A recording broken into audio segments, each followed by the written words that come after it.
The recreation yard of Station Kelver was never quiet in the afternoon.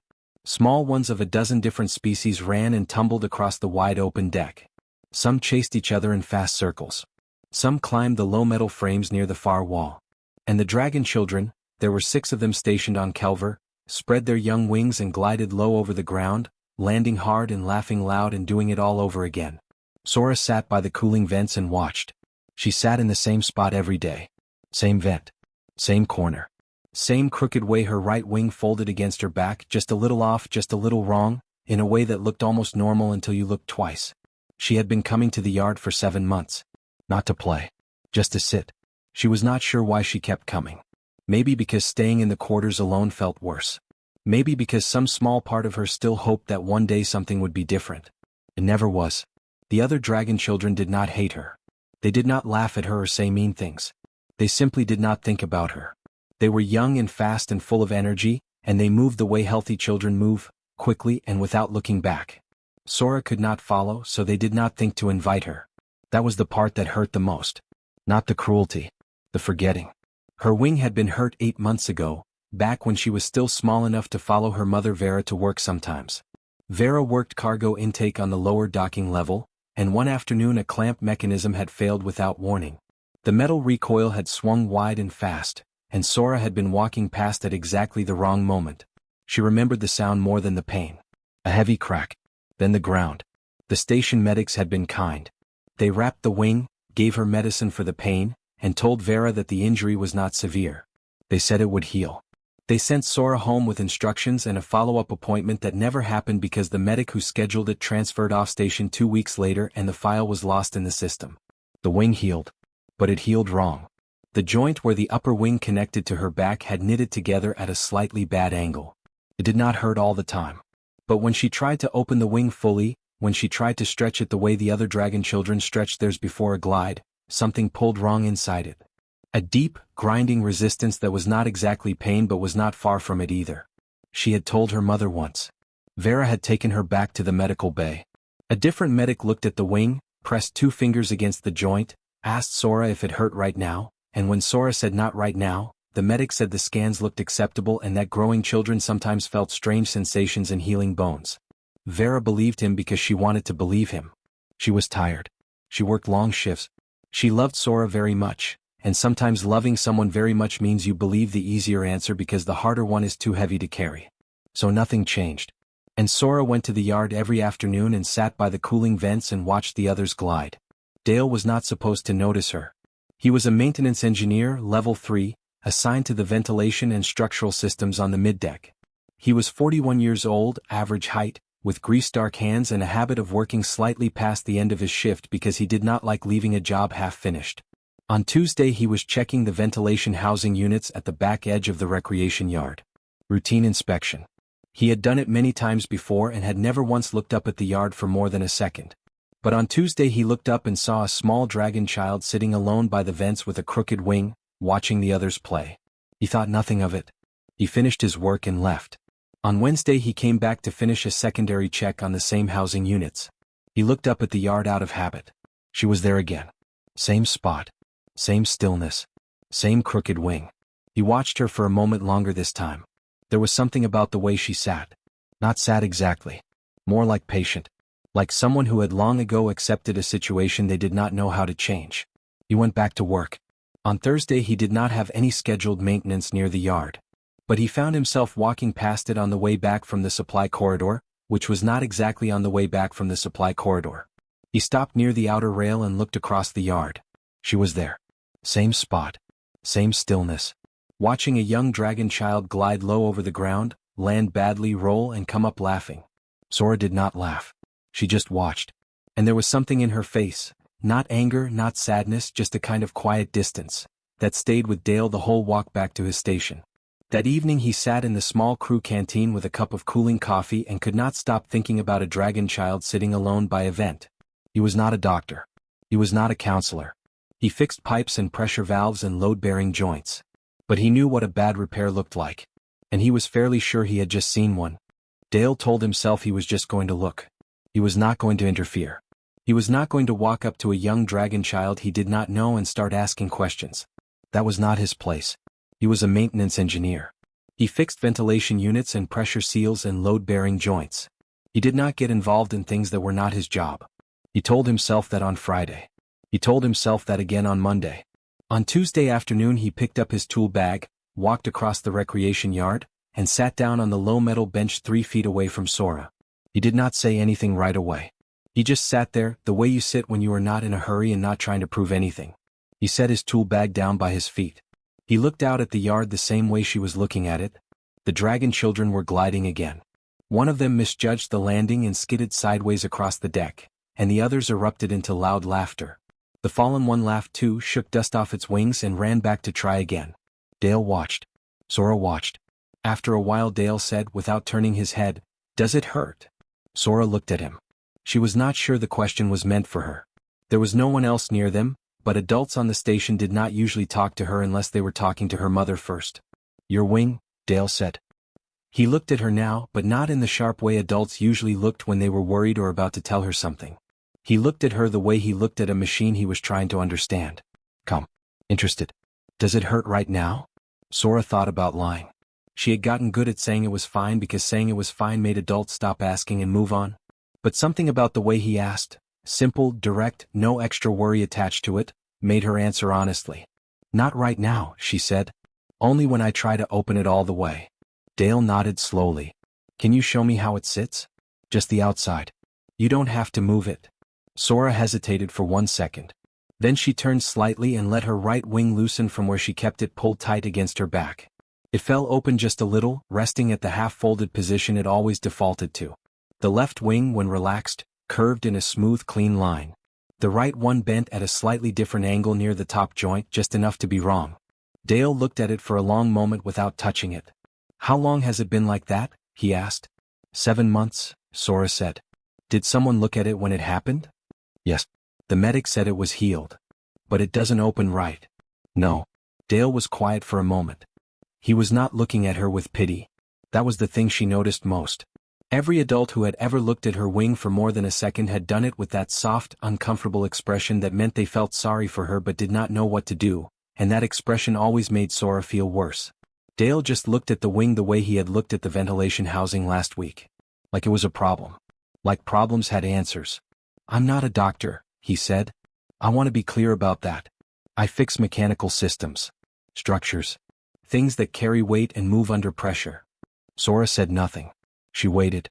"But the way that joint is sitting," Dale said, "it looks like a misaligned load point to me.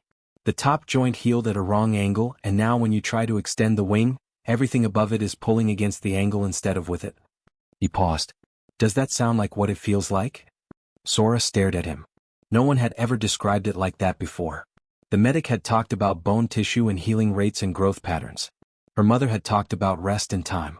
But no one had ever said it in a way that made Sora feel like the problem was real and visible and something that could actually be understood. "Yes," she said quietly. "That is exactly what it feels like." Dale nodded once. He looked back out at the yard. One of the dragon children was gliding again, wings fully open, catching the faint air current from the overhead circulation system and riding it for 3 long seconds before dropping down. Sora watched it without expression. "I think I can build something," Dale said. "A brace. External support for the joint, fitted to the angle it's actually at, so when you extend the wing the load gets distributed properly instead of pulling against the bad angle." He looked at her again. "It won't fix the bone. But it might let you move without the resistance." Sora was very still. She had stopped hoping for things a few months ago. Hoping had started to feel like a bad habit, something that just made the sitting alone worse. But something was happening in her chest right now that she did not have a name for. It was small and careful and it did not want to be called hope yet. "Why would you do that?" she asked. Dale picked up his tool bag and stood. He thought about the question for a moment, the honest way he thought about everything. "Because I walked past something broken 3 days in a row," he said, "and I couldn't stop thinking about it." He told her to ask her mother. He told her that if Vera said yes, he would come back tomorrow with a measuring tape and some questions. Then he walked back across the yard. Sora sat very still for a long time after that. Around her the other children ran and glided and laughed. And for the first time in 7 months she did not feel quite so invisible. Vera said yes, but not easily. She stood in the doorway of their quarters that evening with her arms crossed and her eyes steady, listening while Sora explained what the human engineer had said. Vera was not a suspicious person by nature, but she was a careful one. She had learned to be careful the way most single mothers learn, through experience, and through the particular exhaustion of being the only person standing between her child and a world that moved too fast to notice small ones who fell behind. She asked Sora 3 times if the man had touched the wing. Sora said no 3 times. Vera was quiet for a long moment. Then she said she wanted to meet him first. Dale came the next afternoon with nothing in his hands except a small measuring notebook and a calm expression. He introduced himself simply. He told Vera exactly what he had told Sora, that he was not a doctor, that he fixed mechanical systems, and that what he saw in Sora's wing joint looked to him like a structural problem he believed he could help with. He did not promise anything. He did not use big words. He spoke the way he worked, which was quietly and without wasted motion. Vera listened carefully. She asked him what the brace would be made of. He told her. She asked if it would cause more damage. He said he did not believe so, but that she should have a medic look at his design before they tried anything. She asked why he was doing this. Dale gave her the same answer he had given Sora. Vera looked at him for a long moment after that. Then she looked at Sora, who was standing very still in the way she stood when she wanted something but was trying not to show it. Vera uncrossed her arms and said fine. Dale went home that night and opened his personal screen for the first time in a long time without a work document already waiting on it. He pulled up everything the station's open database had on dragon physiology, wing structure, joint anatomy, bone composition, the way the upper wing connected to the back muscles and how load was distributed across the joint during extension and glide. He read for 3 hours. It was not so different from what he already knew, in the way that most things were not so different from what he already knew once you stripped them down to their basic function. A wing joint was a load-bearing pivot point. It had to carry weight, absorb impact, and allow a full range of motion under pressure. When it heeled at the wrong angle, it was the same as a structural beam set 2 degrees off true. Everything built on top of it would pull wrong. He sketched through 4 different brace designs before he found one he liked. The final design was simple. A lightweight frame of curved station alloy, padded on the inside with pressure-soft material from the medical supply store. It would sit over the top joint of Sora's right wing and hold it at a corrected angle, not forcing the bone to move, but giving the surrounding tissue and muscle a proper line to work against. When Sora extended her wing, the brace would carry part of the load, redistributing it away from the bad angle. He took the design to a medic on the station's East Bay. Not the same one who had cleared Sora's wing before. A different one, older, who looked at the sketches for a long time and asked Dale several sharp questions and then said slowly that the concept was sound. Not a medical device, she said. But not harmful either if the fit was right. Dale said the fit would be right. He built the first version in 2 evenings in the maintenance workshop after his shift ended. He adjusted the curve 3 times before it looked correct. He patted every contact point twice. He made it lighter than his first instinct said to because the one wearing it was small. The first fitting session happened on a Wednesday, in a quiet corner of the mid-deck corridor outside Sora's quarters. Dale knelt down to Sora's level with the brace in his hands and explained every part of it before he touched her wing. What each piece did. Where it would sit. What she would feel. Sora listened with her head slightly tilted the way she did when she was paying close attention. Vera stood 6 feet away with her arms crossed again, but not in the closed way from before. In the watchful way of a mother who is letting something happen because she believes in it but is not ready to stop watching yet. The first fitting was just for measurement. Dale held the brace near the joint without fastening it and asked Sora to tell him where it felt wrong. She pointed to one spot on the inner curve. He made a note. He thanked her and said he would adjust it and come back Friday. He came back Friday. And the following Monday. And the Monday after that. Each session was quiet and unhurried. Dale would adjust some small part of the brace. Sora would sit still and report what she felt with a seriousness that made her seem older than she was. Vera would watch from her spot, and sometimes she would bring 2 cups of something warm and leave one near Dale without saying much, which was its own kind of thank you.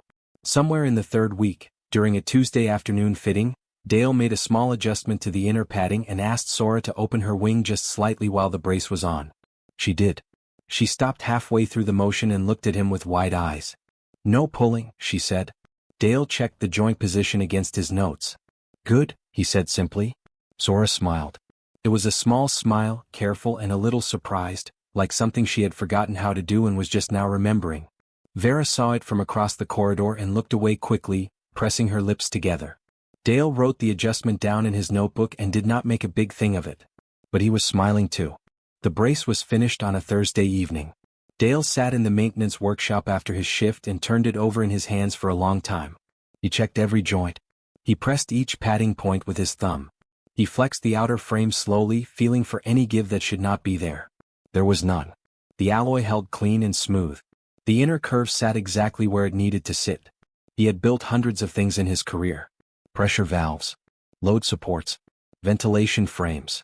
Things that held other things together. Things that kept stations running and people safe without anyone ever noticing they were there. This was the best thing he had ever built. He packed it carefully into a soft cloth and put it in his bag and went home. He messaged Vera that night. Short and simple. The brace is ready. If you want to try it this weekend, I am available Saturday morning. He did not say anything else because there was nothing else that needed saying. Vera replied within a minute. Saturday morning is good. Sora did not sleep well Friday night. She lay in her bunk and stared at the ceiling and tried not to think too hard about the next morning because thinking too hard about things you wanted had a way of making the wanting hurt more than the waiting. She had learned that lesson slowly over 7 months of watching other children glide. But she could not stop thinking about it. She was up before her mother. Saturday morning came gray and quiet the way station mornings always did, the overhead lights lifting slowly from their night setting to their day setting over the course of an hour. Vera made a small breakfast that neither of them ate much of. Sora sat at the table with her wings pulled close and her eyes very steady, the way she sat when she was holding herself calm from the inside. Dale arrived at their quarters at the time he said he would. He had the brace in the cloth bag. He greeted Vera and then looked at Sora and asked her how she felt. Ready? Sora said. Dale nodded. We are going to the upper deck. There is more open air there. Better for what we are going to try. He looked at Vera. You should come. The upper deck of Station Kelver was used mostly for cargo observation and long-range scanning. It was not a busy place on a Saturday morning. Wide and open, with a low rail along the far edge and the faint constant movement of recycled air flowing through the overhead vents in long slow currents. The kind of air that a wing could feel. They took the lift up in silence. The deck was empty when they arrived. The overhead lights were at full morning level, pale and even, and the air current from the vents moved in a slow steady pull from left to right across the open space. Dale felt it on the back of his hand and was satisfied. He set his bag down and took out the brace.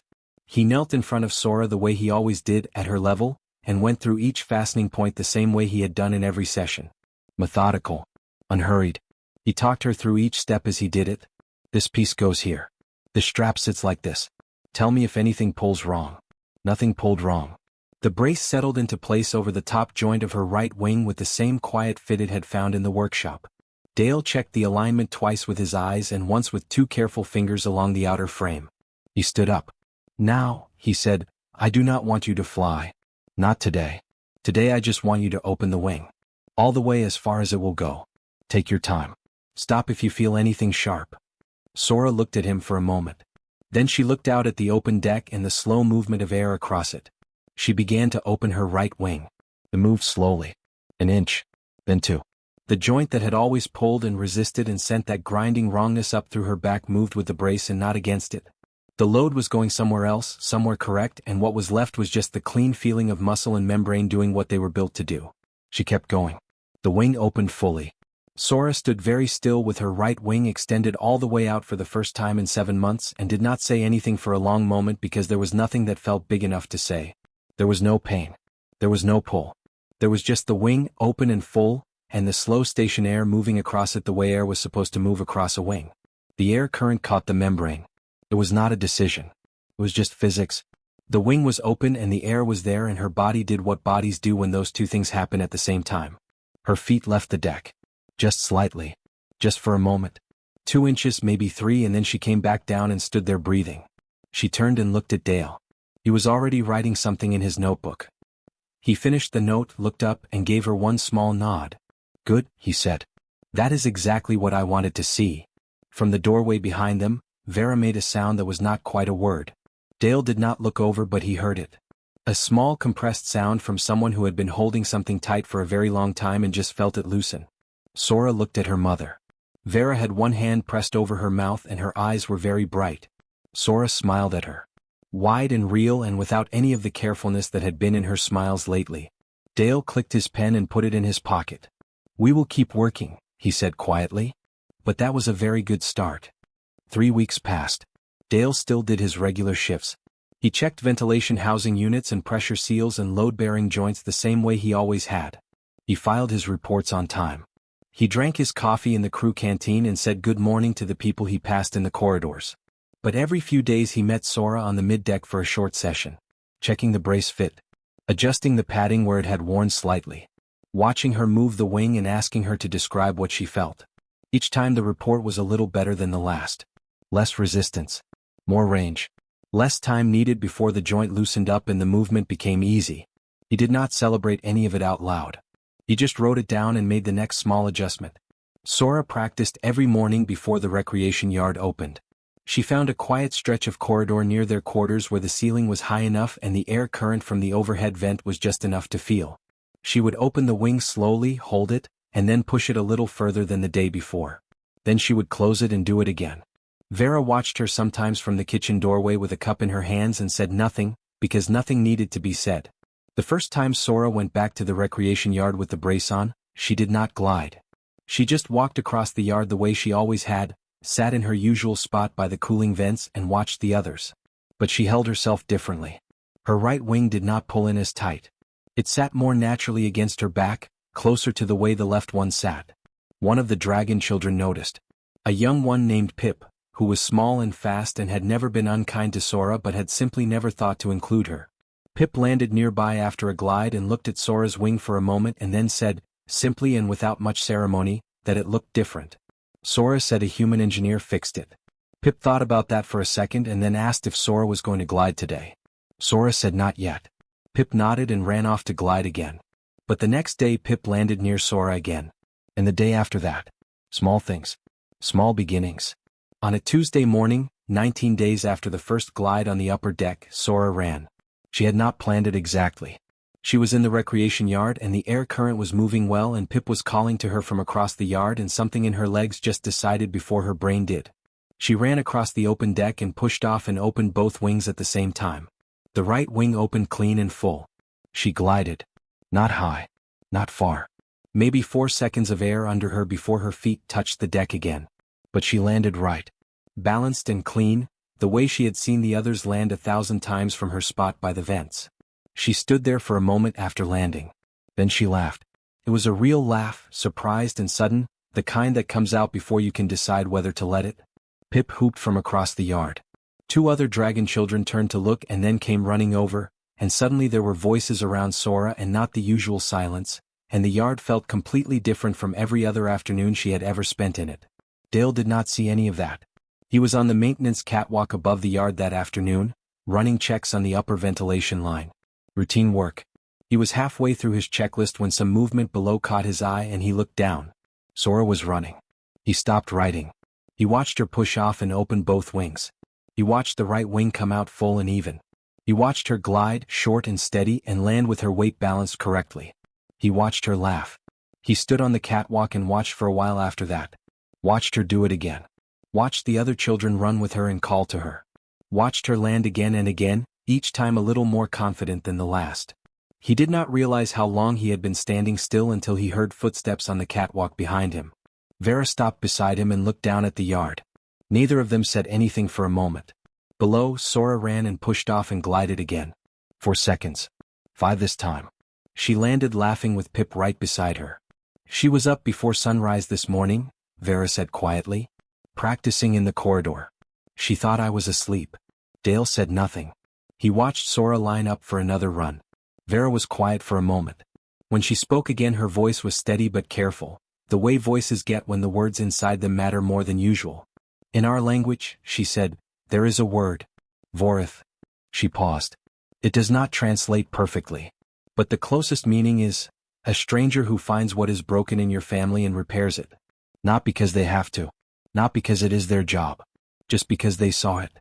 Dale looked down at the yard. Sora glided again. Longer this time. 6 seconds, maybe 7, and the landing was the best one yet. It is not a small word, Vera said. We do not use it often. Dale nodded slowly. He picked up his checklist and his pen. She did most of the work herself, he said. I just gave her the right angle. Vera looked at him for a moment and then looked back down at her daughter, who was running again across the yard with her wings open and her head back and her laugh rising all the way up to the catwalk. Dale finished his shift. But he carried that word home with him. And he never forgot it.